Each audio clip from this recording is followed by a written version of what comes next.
Differentiability of a function of complex variable. Differentiability of function of a complex variable. Differentiability ಅಂದ್ರೆ ಏನು ಅಂತ ನೋಡೋಣ್ರಿ. ಈಗ complex analysis differentiability ಅಂದ್ರೆ ಏನು ಅಂತ ನೋಡೋಣ. Let f of z be a function defined in some neighborhood of z naught. Some neighborhood of z naught. It is point z tends to z naught, infinite number of points neighborhood. We say that f of z is differentiable at z naught if limit z tends to z naught f of z minus f of z naught divided by z minus z naught. This is the formula for differentiability of a function. Limit z tends to z naught f of z minus f of z naught divided by z minus z naught. Exist and is finite. Exist and is finite. Exist ಆಗಬೇಕು, next ಅದು finite ಆಗಿರಬೇಕು ಅಂದಾಗ ಮಾತ್ರ, that is we say that f dash z naught is the derivative of f of z at z naught. Further ಇನ್ನೊಂದು ರೀತಿಯಲ್ಲಿ ಹೇಗೆ ಹೇಳ್ಬೋದು ಅಂದ್ರ, we say a function is differentiable on a set S in a complex plane if it is differentiable at each point of the set. ಇಲ್ಲಿ neighborhood of point ತಗೊಂಡಿರ್ತೀವಲ್ಲ, at each point of set ಡಿಫರೆನ್ಷಿಯೇಬಲ್ ಆಗಿರ್ಬೇಕು. ಯಾವುದೇ ಒಂದ್ point ನೊಳಗ ಅದು ಡಿಫರೆನ್ಷಿಯೇಬಲ್ ಆಗ್ಲಿಲ್ಲ ಅಂದ್ರೂ ಅದಕ್ಕ not ಡಿಫರೆನ್ಷಿಯೇಬಲ್ function ಅಂತ ಹೇಳ್ತಾರ. ಅದಕ್ಕ we say a function is differentiable on a set S in a complex plane if it is differentiable at each point of the set. ಈಗ ನೋಡಿ, replacing z minus z naught by delta z minus z naught is equal to delta z ಹಾಕಿದ್ರ ಏನಾಗುತ್ತಾ, z value ಏನಾಗುತ್ತಾ, z is equal to z naught plus delta z ಆಗುತ್ತಾ. ಇದು z delay ಇರುತ್ತಾ, ಇದನ್ನ ಈ ಕಡೆ ತಗೊಂಡ್ರ ಪ್ಲಸ್ ಆಗುತ್ತಾ, z naught plus delta z. ನೋಡಿ, we have replacing z minus z naught by delta z in above equation. In this equation, delta z tends to 0, f of z naught plus, in place of z naught plus delta z minus f of z naught as it is divided by, in place of z minus z naught, delta z. Okay, ಈ ಫಾರ್ಮುಲಾನಾದ್ರೂ use ಮಾಡಿ ಅಥವಾ ಈ ಫಾರ್ಮುಲಾನಾದ್ರೂ use ಮಾಡಿ, ನಿಮ್ಗೆ ಯಾವ್ದು convenient ಆಗುತ್ತಾ, ಯಾವ್ದು ಜಾಸ್ತಿ ನೆನಪುಳಿಯುತ್ತಾ ಆ ಫಾರ್ಮುಲಾ ಯೂಸ್ ಮಾಡಿ. ಇವೆರಡು ಫಾರ್ಮುಲಾನು ಡಿಫರೆನ್ಷಿಯಾಬಿಲಿಟಿ ಆಫ್ ಫಂಕ್ಷನ್ ಗೆ ಯೂಸ್ ಮಾಡ್ಕೋತೀವಿ. Okay, limit delta z naught tends to 0, f of z naught plus delta z minus f of z naught divided by delta z is equal to f dash z naught. Okay.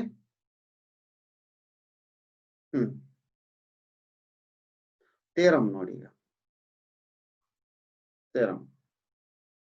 Every differentiable function is continuous. Every differentiable function is continuous. Important is theorem. Every differentiable function is very important. Every differentiable function is continuous, but every continuous function need not be differentiable. Give an example. Every continuous function need not be differentiable ಅಂತ ಕೇಳ್ತಾರ. Important ಪರೀಕ್ಷೆ ಕೇಳ್ತಾರೆ ಈ ತರ. Let f of z be a differentiable at some point z naught, then writing f of z minus f of z naught is equal to f of z minus f of z naught divided by z minus z naught into z minus z naught. Multiply and divide by z minus z naught in this equation. F of z minus f of z naught. F of z minus f of z naught ke multiply and divide by z minus z naught ಮಾಡಿ ಅವಾಗ ಏನ್ ಬರುತ್ತಾ, since f dash z naught exists by hypothesis on taking the limits, it follows that ಇವಾಗ limit ತಗೊಂಡ್ರೆ limit z tends to z naught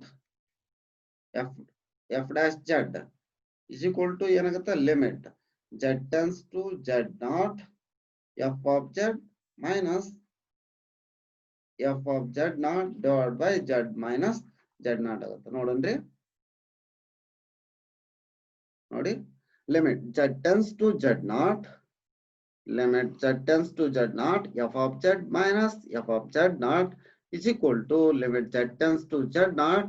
ಈ equation ಇತ್ತಲ್ಲ, ಏನ್ equation ಇತ್ತು ನಮ್ಗ, f of z minus f of z naught is equal to, ನಾವೇನ್ ಮಾಡಿದ್ವಿ, f of z minus f of z naught ಗೆ ನ್ಯೂಮರೇಟರ್ ಮತ್ತು ಡಿನಾಮಿನೇಟರ್ ಗೆ f of z minus z naught ನ ಮಲ್ಟಿಪ್ಲೈ ಮತ್ತು ಡಿವೈಡೆಡ್ ಮಾಡಿದ್ವಿ, z minus z naught ಈ ತರ, ಹೌದಾ. ಇವಾಗ ಇದಕ್ಕೆ ಲಿಮಿಟ್ ಅಪ್ಲೈ ಮಾಡ್ತೀವಿ, limit z tends to z naught, limit z tends to z naught. ನೋಡಿ, limit z tends to z naught f of z minus f of z naught divided by z minus z naught into z minus z naught. ಈಗ by algebra of limit, by algebra of limits,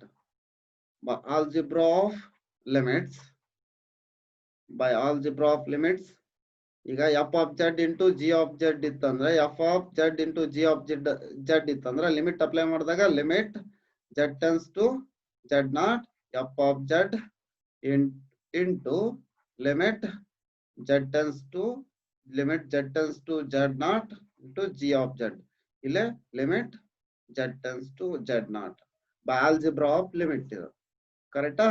ಇಲ್ಲಿ ನೋಡ್ರಿ z tends to z naught, z tends to z naught ಇದು ಏನಾಗುತ್ತಾ, ಈ term 0 ಆಗುತ್ತಾ, therefore f dash ಇದು ಅಂದ್ರೆ f dash z ನೋಡಿದೀವಿ into 0 into anything 0 ಆಗುತ್ತಾ, therefore limit z tends to z naught f of z minus f of z naught is equal to 0.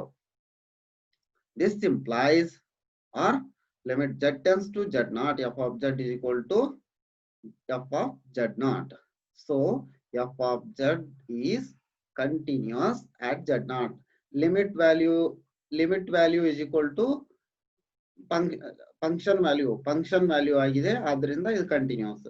f of limit z tends to z naught f of z is equal to functional value f of z naught, ಆದ್ರಿಂದ ಇದು continuous ಆಗಿದೆ, ಸರಿನಾ. The converse of the above theorem is not true. That is, every continuous function need not be differentiable. Converse of the above theorem, that is, every differentiable function is continuous, but converse of the theorem need not be true. That means every continuous function need not be differentiable. ಸರಿನಾ. Okay, ನೋಡಿ example ನೋಡಿ, ಅದಕ್ಕೆ every continuous function need not be differentiable ಅನ್ನೋದಕ್ಕೆ example. f of z is equal to z bar. f of z is equal to z bar is continuous at origin but need not be differentiable at origin ಅಂತ ಹೇಳಿದ್ದಾರೆ, ಸರಿನಾ. Limit z tends to z naught f of z is equal to limit z tends to z naught ಏನ್ ಕೊಟ್ಟಿದ್ದಾರೆ, z bar function, ಸರಿನಾ. Limit apply ಮಾಡ್ತೀವಿ ಈಗ, limit x y order pair x y ಅಂದ್ರೆ x plus i y ಇದ್ದಂಗ, ಅದು 0 0 f of z is equal to limit x y. ಇದನ್ನ ಎರಡು ರೀತಿಯಿಂದ ಮಾಡ್ಬೋದು, ನಿಮ್ಗೆ ಯಾವ್ದು ಕನ್ವೀನಿಯಂಟ್ ಆಗುತ್ತೋ ಅದನ್ನ ಮಾಡಿ, ಸರಿನಾ. z ಬಾರ್ ನೋಡಿ, z ಬಾರ್ ಅಂದ್ರ z is equal to x plus i y ಇರುತ್ತಾ, z bar is equal to x minus iy, conjugate of z x minus iy ಇರುತ್ತಾ. Along y is equal to mx, along y is equal to mx, here x tends to 0 ಆಗುತ್ತಾ. ನೋಡಿ, in place of y mx ಹಾಕ್ತೀವಿ. Limit xy tends to 0 0 f of z is equal to limit, ನೋಡ್ರಿ, x tends to 0, limit x tends to 0, x minus in place of yx I as it is ಇಡ್ತೀವಿ, y ಇದ್ದಲ್ಲಿ mx ಹಾಕ್ತೀವಿ.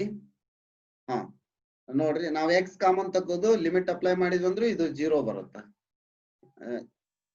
therefore limit z tends to z naught f of z is continuous, f of z bar is continuous, ಅಂದ್ರೆ functional value 0 ಬರುತ್ತಾ, ಆದ್ರಿಂದ ಇದು continuous ಆಗಿದೆ. Second method, other method ಏನ್ ಮಾಡ್ತೀವಿ, limit z tends to 0, other method ಹೆಂಗ್ ಮಾಡ್ತೀವಿ ನೋಡ್ರಿ, z tends to 0 along x axis, along ನೋಡ್ರಿ, along x axis, y axis, imaginary axis, ಇದು real axis, along x axis y coordinate 0 ಇರುತ್ತೆ, ಸರಿನಾ. along x axis y is equal to 0, x tends to 0, ಸರಿನಾ. Limit z tends to 0 f of z, ಇಲ್ಲಿ ಏನಾಗುತ್ತೆ, x limit y term 0 ಆತಂದ್ರೆ x tends to 0, x plus x ನಮ್ function ಐತಿ, x minus iy ಇದೆ, y term 0 ಆತು, x limit apply ಮಾಡಿದಾಗ x tends to 0 ಅಂದ್ರೆ ಇದು 0 ಆತು, therefore value of this is 0, ಸರಿನಾ.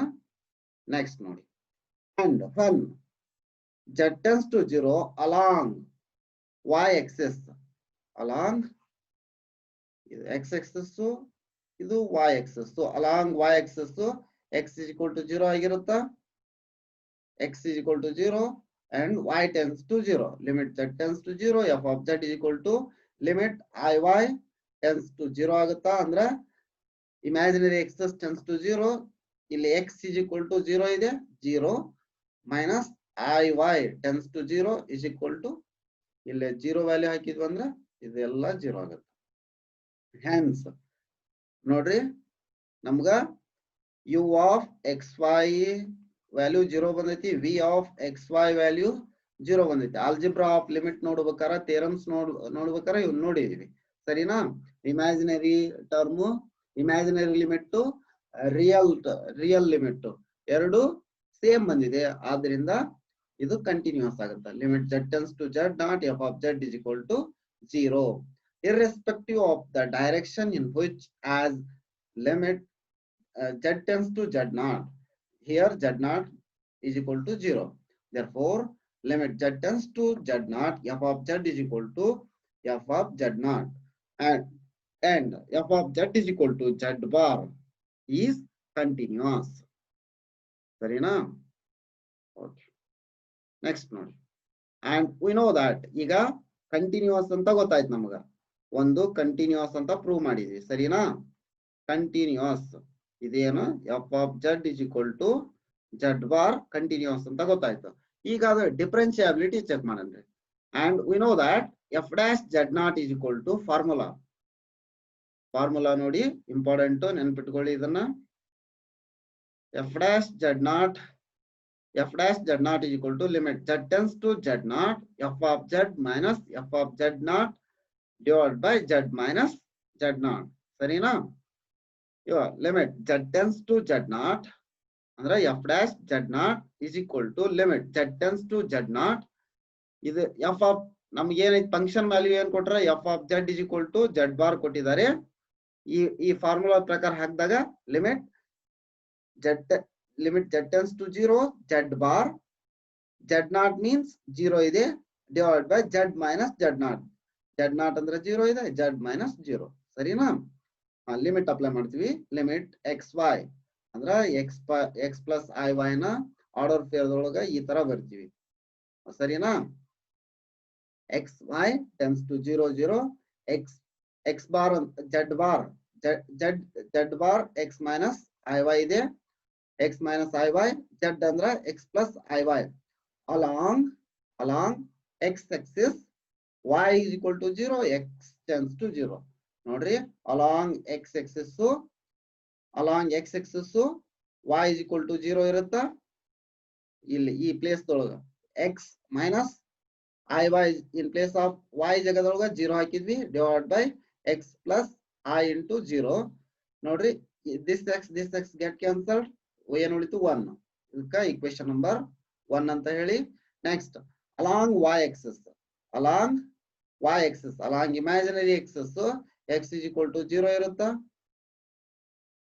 x is equal to 0 and y tends to 0. F dash z naught is equal to limit y tends to 0 ಇಲ್ಲಿ x ಅಂದ್ರೆ 0 minus iy divided by 0 plus iy. ಸರಿನಾ ನೋಡ್ರಿ this get cancelled, ಏನು ಉಳಿತು ಇಲ್ಲಿ minus sine ಇದೆ ಆದ್ರಿಂದ -1 ಬಂತು. ಇದು call this as equation number 2. From 1 and 2 ಅಂದ್ರ u of xy real limit ಏನ್ ಬಂದೈತಿ, ರಿಯಲ್ ವ್ಯಾಲ್ಯೂದ್ದು ಲಿಮಿಟ್ ಏನ್ ಬಂದೈತಿ 1 ಬಂದಿದೆ. v of xy imaginary limit ಏನ್ ಬಂದಿದೆ ನಮ್ಗೆ v of xy imaginary limit -1 ಬಂದಿದೆ. Not equal u of xy is not equal to v of xy. ಸರಿನಾ therefore limit does not exist. Limit exist ಆಗಲಿಲ್ಲ ಅಂದ್ರ ಅದು ಡಿಫರೆನ್ಷಿಯಬಲ್ ಆಗಲ್ಲ. therefore f of z is equal to z bar is not differentiable at origin. Important ನೋಡ್ರಿ 5 marks ಕೇಳ್ತಾರೆ ಈ ತರ. every differentiable function is continuous, every differentiable function is continuous but converse is not true, or converse need not true, converse need not true, or else every continuous function need not be differentiable. Give an example ಅಂತ ಕೇಳ್ತಾರ. ಸರಿನಾ 5 marks ಗೆ ಈ ತರ ಕೇಳ್ತಿರ್ತಾರ, prepare ಆಗಿ ನೀಟಾಗಿ.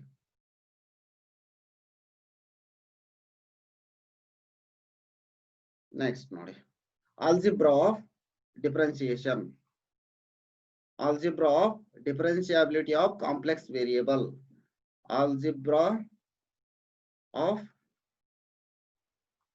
differentiability of complex variables. ಸರಿನಾ ನೋಡ್ರಿ ಮೊದಲಿಗೆ edition differentiation of f of z plus g of z with respect to z is equal to ಏನಾಗುತ್ತಾ f dash z plus g dash z. ಸರಿನಾ ಇಲ್ಲಿ ಕಾನ್ಸ್ಟೆಂಟ್ ತಗೊಂಡಿವಿ f of z, ಕಾನ್ಸ್ಟೆಂಟ್ ನ outside ತೆಗೆದು differentiation ಮಾಡ್ತೀವಿ. here c is complex constant.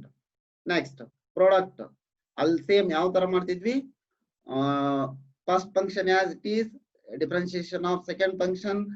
ಇಲ್ಲಿ one ನೋಡ್ರಿ ಇಲ್ಲೇ ಇಲ್ಲ, ಇದನ್ನ ಈ ತರ ನೆನ್ಪಿಟ್ಕೋರಿ, f of z into g of z ಇದ್ದಾಗ first function as it is ಹೇಳ್ರಿ, differentiation of second function plus second function as it is ಹೇಳ್ರಿ, differentiation of first function. Product rule ಇದು. ಸರಿನಾ ಇಲ್ಲಿ ನಾವು ಅದ ತರ ಮಾಡಿದೆ. ನೆಕ್ಸ್ಟ್ ಕೋಶಂಟ್ ಯಾವ ತರ ಮಾಡ್ತೀವಿ ನೋಡ್ರಿ, g of z as it is, differentiation of first function minus f of z first function as it is, differentiation of second function divided by second function square. ಇದರದು ಸ್ಕ್ವೇರ್ ಇಲ್ಲಿದೆ ನೋಡಿ same.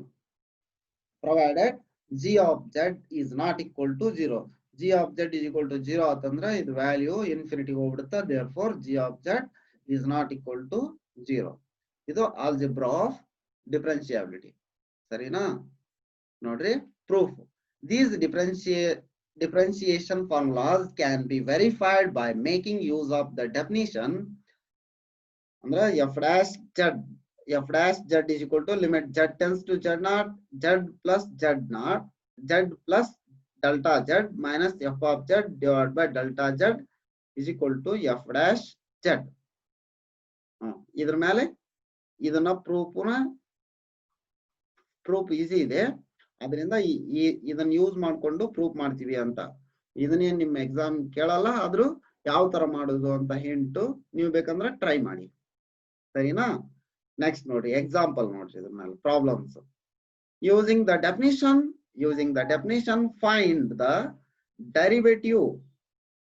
derivative of w is equal to f of z is equal to zq minus 2z where z is equal to z naught. Using the definition of differentiability, find f of z is equal to zq minus 2z ಅಂತ ಹೇಳಿದ್ದಾರೆ. ನಮಗ f of z is equal to formula ಗೊತ್ತು, f dash z naught is equal to formula ಗೊತ್ತು, limit z tends to z naught f of z minus f dash f of z naught divided by z minus z naught ಅಂತ formula ಗೊತ್ತಿದೆ. ಆ formula ಈ ಫಾರ್ಮುಲಾನಾದ್ರೂ ಹಾಕಿ, R ಇನ್ನೊಂದು ಏನಾಗುತ್ತಾ, ಎರಡು formula ಹೇಳಿದೆ, delta z tends to 0, ಒಂದನ್ನ ಈ ಫಾರ್ಮುಲಾ ಹಾಕಿ ತೋರಿಸ್ತೀನಿ, ಒಂದನ್ನ ಈ ಫಾರ್ಮುಲಾ ಹಾಕಿ ತೋರಿಸ್ತೀನಿ. ನಿಮ್ಗೆ ಯಾವ್ದು ಕನ್ವೀನಿಯಂಟ್ ಆಗತ್ತಾ, ಯಾವ್ದು ಈಜಿ ಆಗತ್ತಾ ಅದನ್ನ ಯೂಸ್ ಮಾಡ್ಕೊಳ್ಳಿ ಎಕ್ಸಾಮ್ಗೆ.